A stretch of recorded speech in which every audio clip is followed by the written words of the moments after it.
El licenciado Matías Melía. Sí, ¿qué tal? Dije contador hace un ratito. No, todo bien. ¿Cómo va? ¿Bien? Bien. Bueno, lejos de la función pública, un poco más tranquilo. Sí, la verdad que en lo personal fue un alivio, porque fue un año, creo que fue uno de los años más difíciles en la historia del municipio.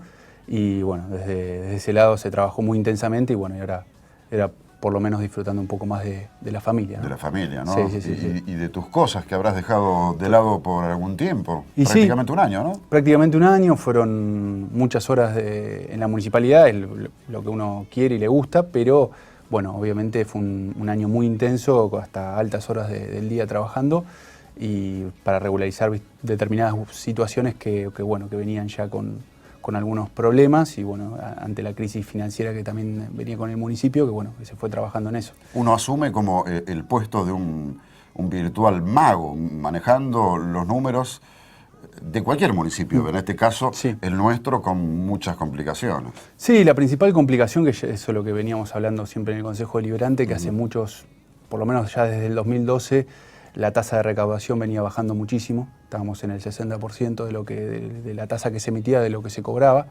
Y bueno, en base a eso fue el principal desfasaje financiero que tenía el municipio y bueno, hoy en día de hecho lo está manteniendo, pero la verdad que es a veces hasta muy engorroso trabajar Claro. con Y una suerte de rebeldía justificada por parte del vecino que no pagaba porque no tenía servicios, ¿no? Yo siempre digo, no, esto no pasa por fuera de la persona de la que esté como intendente, como secretario de Hacienda, de Gobierno, esto más pasa por la retribución que tiene una tasa. Esa es la diferencia entre una tasa y un impuesto, ¿no? Se hace como una bola de nieve. Exacto. La tasa. Los servicios, la gente no paga y... La tasa tiene, originariamente la creación de una tasa requiere una contraprestación, en este caso por parte del municipio.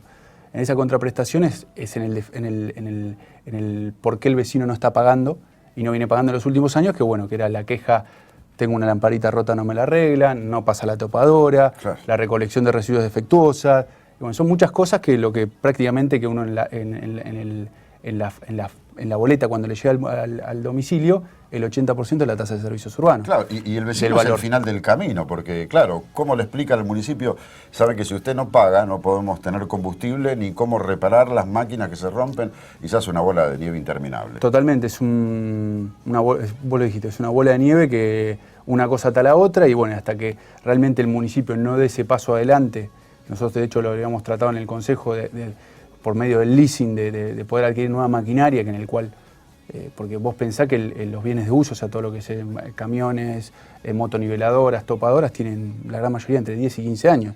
Pero la última compra grande fue en el 2007, por tanto ya lo más nuevo que tenés tiene 8 años. Claro. Entonces desde ese lado es donde tiene que dar el paso adelante el municipio como para actualizar todo su parque automotor y de maquinaria pesada y en base a eso poder dar un mejor servicio y eso va a estar atado a que Cariló, que la gran mayoría no está pagando o está en rebeldía por este tema, que tienen una gran discusión con el municipio por el servicio que presta y bueno, algunas zonas que la verdad que vienen con un reclamo de larga data, por así decirlo, bueno, puedan regularizar y salir adelante Pinamar, porque en realidad esto no perjudica al municipio, sino nos perjudica a todos como ciudad turística, como destino elegido por los argentinos. La verdad que tenemos que tener siempre una ciudad limpia y modelo de los demás destinos turísticos. Y en el seno de la familia, ¿cómo queda Matías Melía? Luego de haber agarrado una papa caliente y prácticamente haberla desplazado a Pansieri, digo, ¿te queda un sentimiento como de frustración? Bueno, algo pudiste hacer. Sí, la verdad que... ¿Satisfecho con el trabajo? Sí, la verdad que me quedo muy contento, primero por el grupo de trabajo que armamos, porque vos pensás que cuando yo subí la secretaría era con todo un grupo, Federico tuvo la suerte de poder elegir todo su grupo de trabajo, yo asumí con un grupo de trabajo ya creado, por tanto hubo que ingresar desde el lado, desde el grupo humano y ir fortaleciendo diferentes cuestiones para... Andar como se podía. Sí, al fin y al cabo esto era, por así decirlo, un interinato previo a una elección, claro, en este caso intendente, que con todo lo que eso conllevaba, y desde ese lado la verdad que me quedo muy contento porque hemos podido implementar cosas que hacía muchos años que yo veía que se podían implementar, como es el caso de factura electrónica, el centro de reclamos que ahora lo inauguraron hace 2 o 3 días. Que quedan como políticas de Estado, ¿no? Exacto, que la verdad que me pone muy contento que hayan continuado de mejorar el centro de reclamos, que lo inauguraron creo que ayer o antes de ayer, sí, el tema de factura electrónica, el tema del centro de impresión, que hoy en día lo están imprimiendo en Hacienda, todo el tema del convenio con con la gente de Veraz para el tema de los deudores, la parte de apremios, un montón de reestructuraciones que se fueron haciendo desde el área y que apuntaron al municipio justamente para reestructurar los procesos, que es lo que hoy en día está, por así decirlo, en auge con el nuevo gobierno, y esas son las cosas que a mí me quedan a nivel de satisfacción. Y también en los últimos días antes de irme el reconocimiento por parte de todo el grupo de Hacienda con plaquetas y diferentes menciones que me hicieron. La verdad que a nivel personal ¿Y suspiraste? Porque en un momento se puso brava la cosa. Sí, la verdad que en un momento hasta pensé en renunciar, porque la verdad que era mucho el desgaste físico y mental que tenía en la Secretaría. Vos pensás que hoy en día en Hacienda hay 5 o 6 funcionarios que cumplen la función que yo tenía. Yo no tenía director de presupuesto, no tenía coordinador de presupuesto. Tenía o sea, los funcionarios con los que asumí era una situación difícil, por tanto no traté de sumar personal político. De hecho, lo saqué en el presupuesto que presentamos en el Consejo. Producto de ello, muchos entendieron los concejales que era desde ese lado de la austeridad para poder aprobar ese presupuesto. Y de hecho también asumí la cartera de turismo, con todo lo que eso conllevó. Claro, sí, justamente poniendo un director y no un secretario, independientemente del nombre, justamente para reducir los 500.000 pesos que cuesta un secretario al año al municipio, sacarlos y ponerlos cerca del municipio. Un montón de cosas que no se vieron en el día a día, pero que ayudaron a los números del municipio. Y ha de ser complicado, porque acostumbrado a tu profesión en lo privado, vos ves a tu cliente te elige, bueno, es distinto, es un face to face. El tema es con los vecinos, que por donde vas... Sí, sí, el tema es ese. Es un tema. Nosotros recibíamos, bueno, de hecho se había centralizado casi todas las quejas de muchas cosas del municipio en Hacienda. Yo la verdad que fueron muchos años que viví en el exterior y trabajé en diferentes empresas que hicieron que también un poco el manejo de determinadas situaciones las tenga como más asimiladas, y diferentes presiones que tenía en el día a día las pude manejar, entiendo que de forma más regular, por así decirlo, por la cuestión que tuve la suerte de poder trabajar en diferentes empresas. Y desde ese lado la verdad que me fui con un grato recuerdo de lo que fue de Hacienda. De hecho, mi idea era tratar de seguir trabajando en la municipalidad, y por diferentes cuestiones, bueno, obviamente con un cambio de gobierno me tuve que ir, pero siempre fue desde ese lado, de darle una mano a la municipalidad y manejar todas las situaciones que se podía con las herramientas que teníamos. Y ahora tratar de arreglar justamente la economía de las personas individuales o empresas con este tema de ganancias que, bueno, no es nada fácil explicarlo. Sí, el tema de ganancias, de hecho, bueno, pasaba en la municipalidad que la gente no sabía lo que realmente cobraba, porque a veces se le descontaba en un mes 2.000 pesos y al otro mes no se les descontaba. Es bastante complejo, y bueno, y era con todos los cambios que se hicieron, que fueron parciales porque no fueron totales, porque hoy el gran reclamo de varios de los sectores, desde los sindicatos y diferentes fuerzas, es que justamente, si bien se modificaron los mínimos no imponibles... Se subió el piso, pero todo lo que queda debajo es un tema y los que va a llevar porcentajes, tiempo. Porque vos pensás que como es un impuesto progresivo, o sea que el que más gana, más paga, pero con los valores que hoy en día tienen de base para los porcentajes... Ahí vemos algunas de las, de las tablas. De las tablas. ¿No? Algunos de los que como no se han modificado los porcentajes sobre la base de la cual se calcula, independientemente de que hayan subido el mínimo imponible, o sea, sobre cómo empiezan a calcularlo, casi todos están pagando las 3, 4 primeras escalas, que es el 9, el 14, el 19%, ninguno está pagando sobre esa escala. Todos empiezan a pagar a partir del 27, 31, 35%, son los últimos. Claro. Entonces hace que realmente el impuesto, si bien se modificó, sea algo parcial y no que contemple toda la lógica de lo que fue planteado el impuesto. Esto alcanza ahora también a 110.000 jubilados y pensionados. Exacto, sí. Alcanza a 110.000 y alcanza a personas, que eso es lo más conflictivo de todo, porque cuando se sacan el decreto, que fue el 242, si mal no recuerdo, del 2013, en el cual el gobierno anterior, a nivel nacional, saca el mínimo imponible en 15.000 pesos, pero en ese decreto hace que justamente se plantee en ese momento el mínimo imponible. Por tanto, si vos en el 2014 cobrabas 20.000 pesos, pero como en el 2013 cobrabas 15.000, no pagás en el 2014. Claro, entonces hay gente que por 2 años no pagó y ahora va a tener que pagar muchísimo. Bueno, pero la buena noticia de hoy es que es retroactivo, pero se va a poder pagar en cuotas. Exacto. ¿Con el ahora 12? ¿Realmente? No, el cálculo que la parte retroactiva todavía no... Pero estaría bueno. Estaría bueno, sí. Sí, pero bueno, seguramente le hagan una deducción gradual dentro del... que no ha pagado, como decís, durante 2 años y de repente ahora me quieren cobrar algún impuesto de Sí, hace tiempo, es aparte, un bueno, cimbronazo sí. al bolsillo, ¿no? Sí, sí, sí. Por ejemplo, también los autónomos, que es otra categoría, no lo actualizaron de una forma, por así decirlo, integral. Las deducciones fueron, si bien algunas están actualizadas, como es el caso de familia e hijos, perdón, de cónyuge e hijos, hay otras deducciones que no están, por así decirlo, actualizadas de una forma con los valores que corren hoy en día.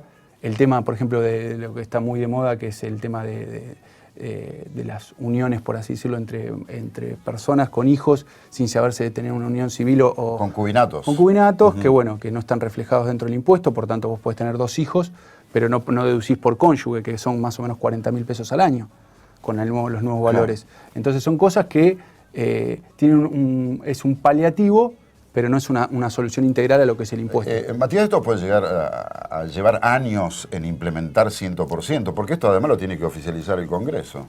Sí, esta tablita, ¿no? Sí, yo creo que no hubiese llevado tanto. Pasa que para mí fue hacerlo en 2 momentos fue una cuestión de netamente los ingresos de las arcas del Estado, que si bien el impuesto a nivel global de ingresos de lo que es el Estado Nacional representa el 3%, pero independientemente de eso, con todos los diferentes deducciones que están haciendo al tema de las mineras y un montón de cosas más que son más que conflictivas, entiendo que desde ese lado Una industria que se ha beneficiado en los últimos 20 años por sobre el resto de las industrias en nuestro país, y llama la atención esta quita de retenciones, ¿no? Totalmente, y sobre todo el impacto. Esta quita de retenciones, digo para que lo entienda la gente, esta quita de retenciones en diferentes rubros, sí, es justamente dinero que no ingresa a las arcas del gobierno. Sí, sobre todo en industrias que siempre son, de hecho, justo ayer estaba leyendo un artículo que habían contaminado una de las mineras, que detectaron una contaminación muy grande. Con cianuro. Con cianuro, bueno, son cosas que justamente se graban para que tengan otros recuadros y a su vez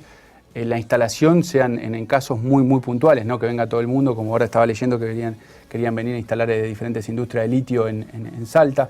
La verdad que es complicado desde ese lado. Entonces, entiendo que el gobierno lo ha querido, justamente la tabla, dejarla para un posterior momento desde el lado de la recaudación para justamente seguir recaudando un poquito más y en un tiempo, en el mediano plazo, presentar la tabla y actualizar esos valores. Claro. ¿Y qué pensás de esto de golpe y sin anestesia, con tantas medidas económicas que la gente ya está un poco como mareada, ¿no? Sí, no, para mí se está minimizando. A mí lo que más me preocupó fue el manejo de la deuda externa de la Argentina.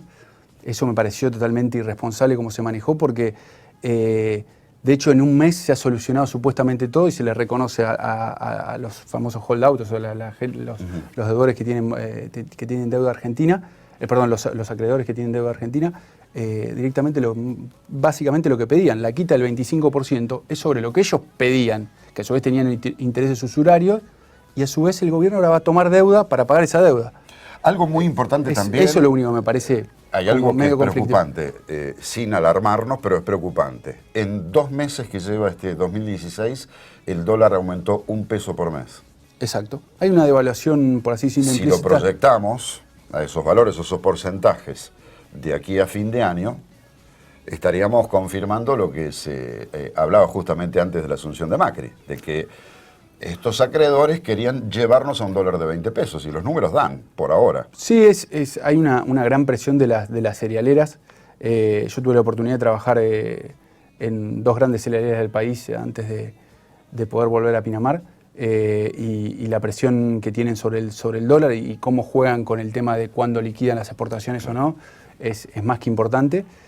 Pero bueno, entiendo que justamente ayer intervino el Central con 100 millones de dólares para bajar el precio del dólar y pudo bajarlo a 20 centavos, pero hay un ajuste propio de un desfasaje del año pasado, pero entiendo que se va a terminar normalizando en los próximos meses.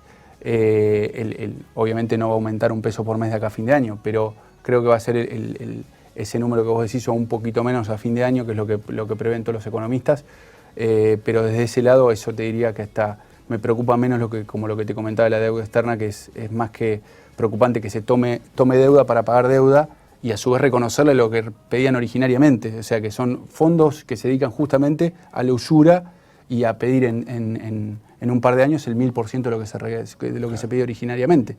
O sea, prácticamente vos decís, sí, le quité el 25%, pero le quitaste el 25% sobre el 1000% que pedía. Claro, sí. O sea, por Se tanto, nota mucho. un fondo que pedía 1.200 millones, ahora un fondo en el conjunto de fondos ahora son 10.000 millones. ¿Y se lo van a poder pagar? ¿Va a haber dólares? Porque... Pero justamente lo escuché al ministro de Economía, bueno, al secretario de Finanzas de la Argentina. Porque el cepo finalmente, ¿se abrió o no se abrió? O sea, en lo concreto. Sí.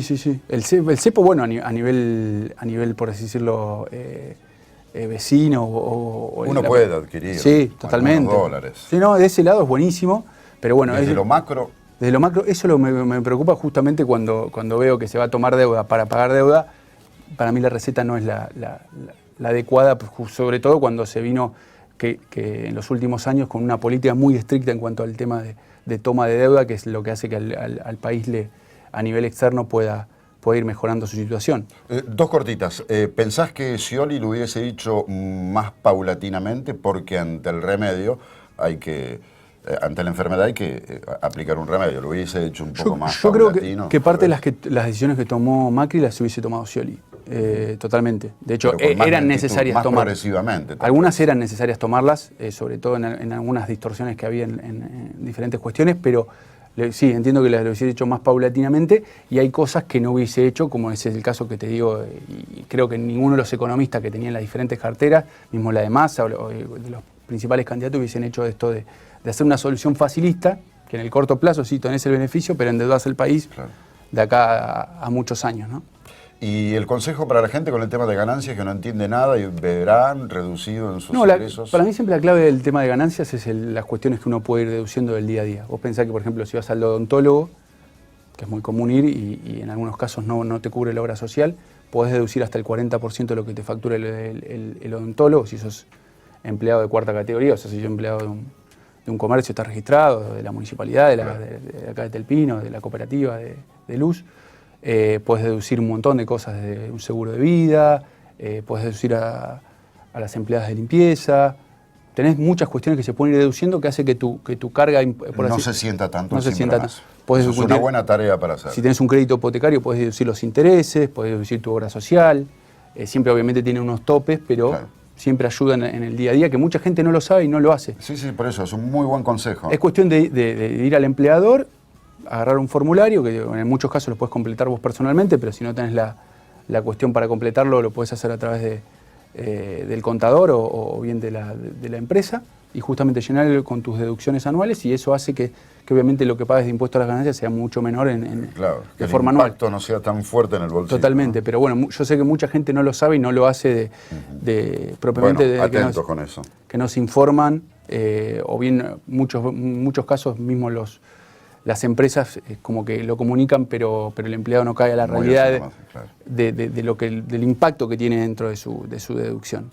Matías, muchísimas gracias por venir. Muy interesante la charla. Gracias a ustedes por la invitación. Gracias. Una pausa y ya venimos con mucho más.